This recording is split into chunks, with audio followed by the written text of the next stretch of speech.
The sewing on of a button is probably one of the easiest sewing tasks you can do. In fact, I would hardly even classify it as a sewing task. It is literally, you are stringing a piece of plastic or metal or wood or horn or bone or whatever it is onto a piece of cloth. So absolutely do not be put off or daunted. This is a very simple fixed task that absolutely anyone can do. So the first thing you'll need to do is to gather some tools. A needle, first of all, is going to be your first priority. Any needle will do for this purpose. You don't have to worry about size or thickness. I know there are many different needle options there, but whatever you have access to is going to be perfectly fine for this situation, as long as the thickness of the needle is slim enough to fit through the hole of the button. The next thing you will need is probably some scissors to cut your threads with. Again, any scissor will do. You don't have to have a little tiny pair of embroidery snips. You can literally just use any pair of kitchen scissors will be fine. The third thing you will need is some thread. I would recommend using a silk buttonhole twist. This is thread that is very thick, very strong, and specifically made for sewing on buttons because buttons take a lot of strain. So you want to have a thread that's nice and strong that will really be durable and will hold. If all you have access to is a standard hotel sewing kit type thing, you'll probably have just a standard sewing weight polyester thread, which is also perfectly usable. And I will be demonstrating with this thinner thread today because you're probably more likely to be working with this one, but also because this one you only have to thread through once. There is one little extra step that you have to do for this one, and I just want to make sure that you've got that down. The secret fourth thing that I would very highly recommend having is a thimble. This will just protect your fingers, especially if you're sewing through a fabric that is more hefty. It can be very difficult to get the needle through and it can be very painful. You should be able to put the thimble on your middle finger of your dominant sewing hand and be able to turn it upside down and the thimble will not come off. It is stuck on your finger. I also very highly recommend, I'm a huge proponent of leather thimbles. You can very easily make these if you have just a scrap of leather, just cut out 2 little semicircles and whip stitch them together all around, and that will do wonders in protecting your fingers. If you're sewing on one singular button, you can probably get away with not using a thimble, unless, again, you're sewing through a very, very thick fabric. Buttons come in different sizes and widths and thicknesses, but the main differences that you will need to know for sewing on a button are the hole placement. We've got 3 very common types of button here. We've got the standard 4-hole button here, a 2-hole button here, and finally you have a shank button, which is different because it doesn't have the holes in the top. It has a loop on the back that will allow you to attach the button to it that way. So these starting tips go for any of the 3 button configurations. Step 1, thread your needle. So to sew on a button, you don't need a huge amount of thread. Quote unquote, good practice within sewing will say never cut a length of thread longer than your wrist to your forearm. It's up to you whether or not you follow that rule. I certainly do not always. But the thing that you're going to do with this type of thread is we're going to double thread this. So you want to make sure that however long you want your thread to be is double that. For the purpose of sewing on one button, we can absolutely get away with a thread about 8 inches long, doubled over, so about 16 inches long. And that's very generous. We're going to have plenty of room to work with here. So I'm going to just cut that thread. This thread is thin enough that it will go through on its own probably, but wetting the tip of the thread either by licking it or by running it under some water or just by stiffening it with a little bit of beeswax if you have any beeswax, or just a candle. Just running the tip of it through a bit of wax will help to stiffen that tip and just allow it to slide through a lot easier. There we go, straight through. And you want to pull it through and just match that end up with the other end here so that you have one doubled piece of thread like that matching up at the other end. Perfect.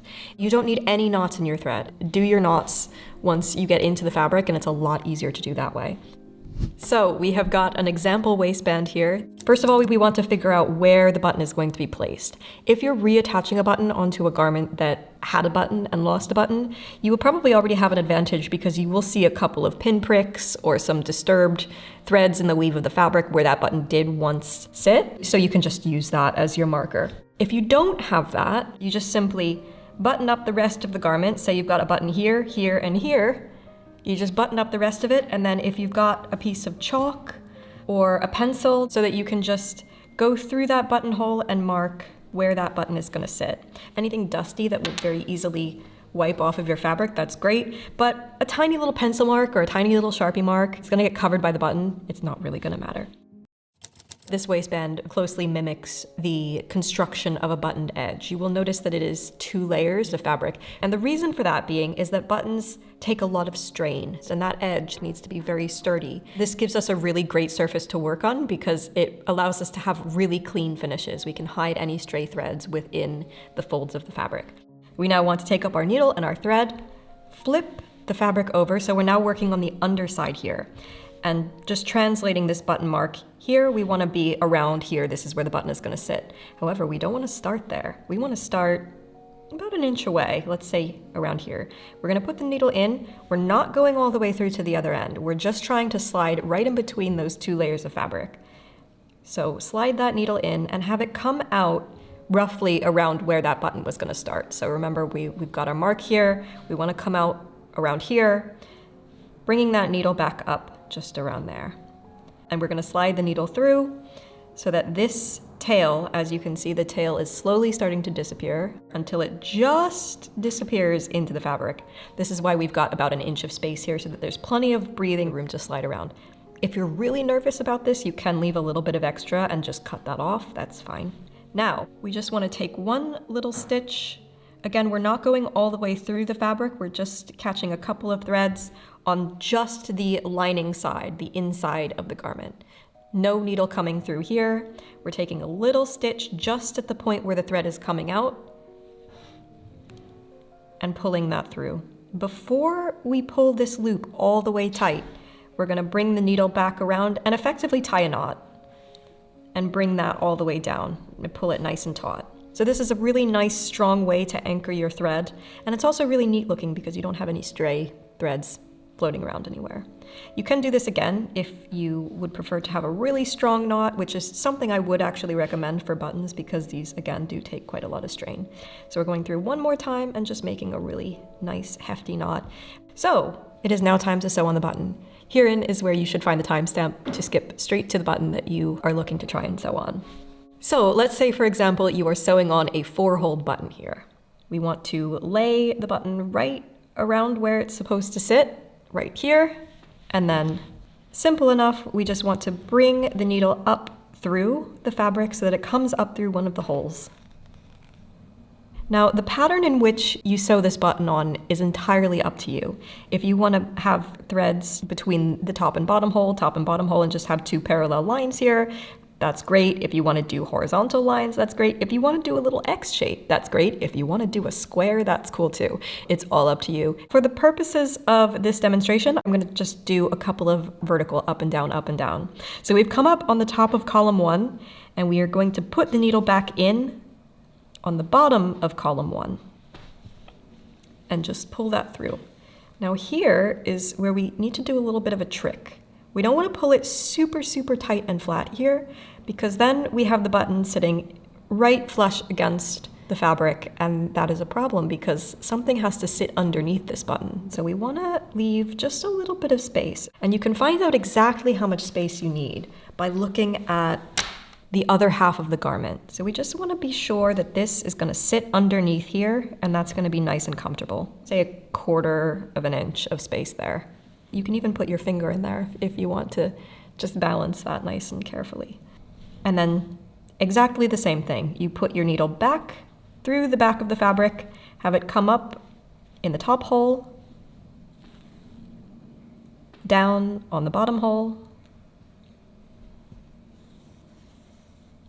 and you've now gone through twice, so you've got a fair bit of thickness there. And this is, again, why we want to double the thread if you're using a thinner thread, because otherwise you're just going to have to keep going through and through and through and through, like 8 to 10 times, which is just exhausting.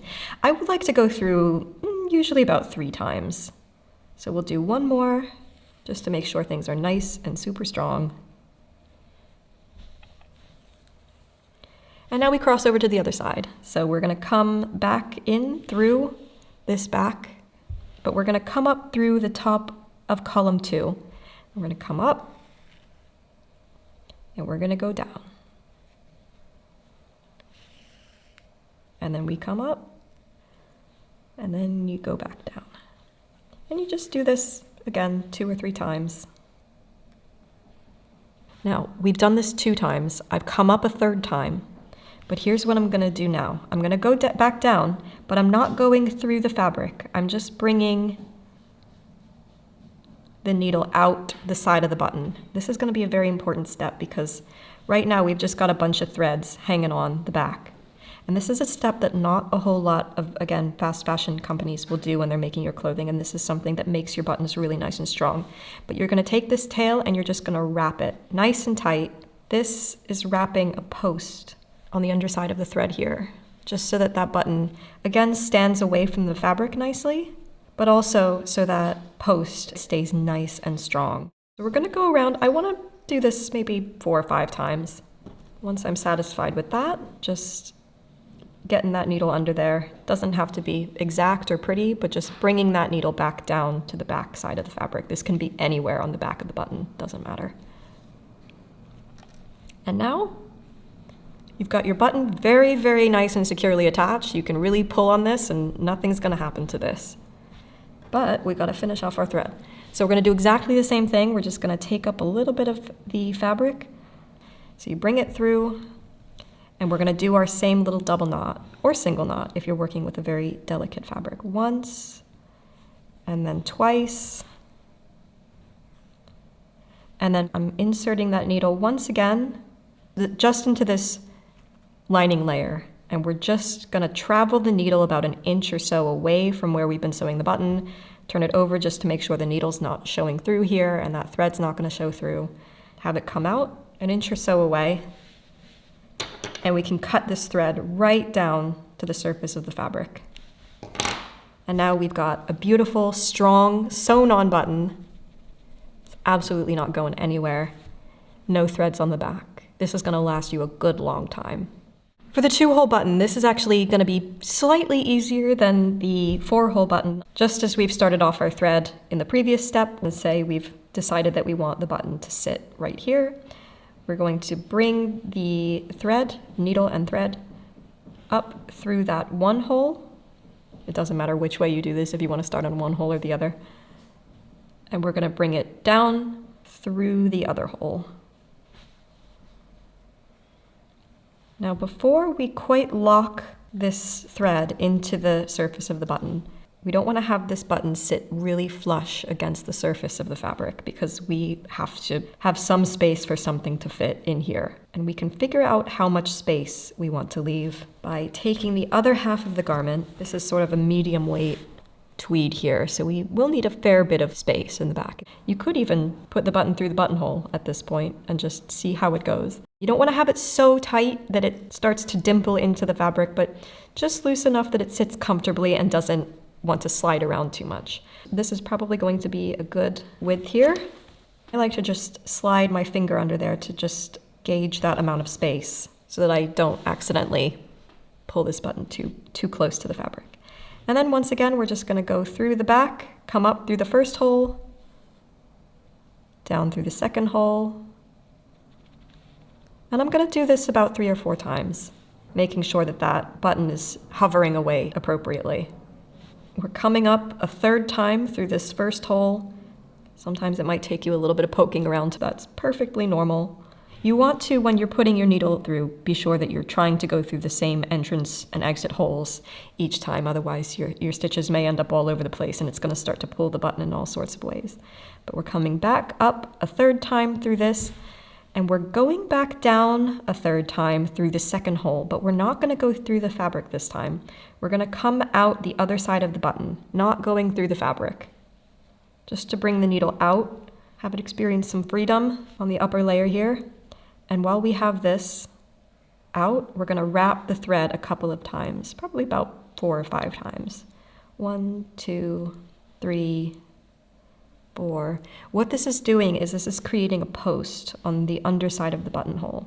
These 2 threads were separated here and here, and we're just binding them together very tightly in a very strong post to have it stand a little bit away from the fabric. This will really help to improve the strength of your button. So once you've done that a couple times, you can just reinsert the needle back around the base of the button, back out to the underside of the fabric, and at this point you can pull it nice and tight because that post is locked in there.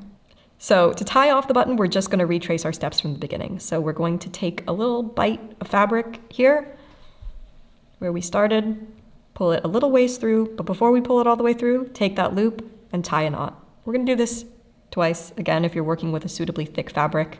If you only want to do one knot, that's also cool too. Have it go through twice. And then once again, we're just going to put the needle through just this inner layer of fabric and travel the needle about an inch or so away and have that come out way over here. So once again, we're turning it over just to make sure that there's no bit of needle showing through, and thus no thread is going to show through the front, just going through, so the thread is being lost in between these two layers of fabric. No one will ever know it's there. You pull through, and you can just cut this thread flush against the fabric, and there you go. No threads, perfectly clean on the inside, nothing to catch, nothing to pull, but you have got this beautiful, very, very strong button tied on. Look, this isn't going anywhere. So if you've got a shank button, you're in much luck because this is the easiest form of button to sew on. Once you have prepared the underside of your fabric, you've anchored your thread, we're lining up the shank of the button right on that chalk line to make sure it's going to be perfectly where it needs to be. Hold that in place as best you can. And all you have to do is come up through one side, thread the needle onto the shank. You can pull that through. Once again, make sure the shank is lining up neatly with the chalk line and put the needle back down through the fabric. Now, because we have the shank already built into the button itself, you shouldn't need to sew on any posts. Unless you're working with a really, really thick fabric, you should just be able to pull this thread so that the shank of the button sits flush against the fabric. Now you can actually simplify this step a bit by sort of bending your fabric around the shank here, and that way you can just stick your needle straight through so that it goes through the shank, back out the other side, and pull it through. So you've got a nice sturdy button. I would do this about 3 times.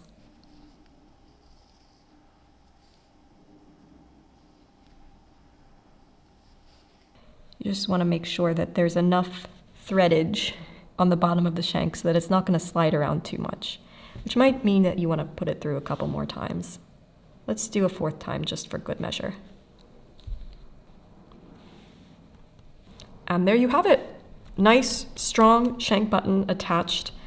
Now to finish this off, we're just going to retrace our steps in the same way as how we attached the thread to begin with. So right where the thread is exiting from the fabric here, we're just going to take a little bite of the fabric and just pull it through that loop so that we're tying a knot. And if you're doing a double knot, just do that again.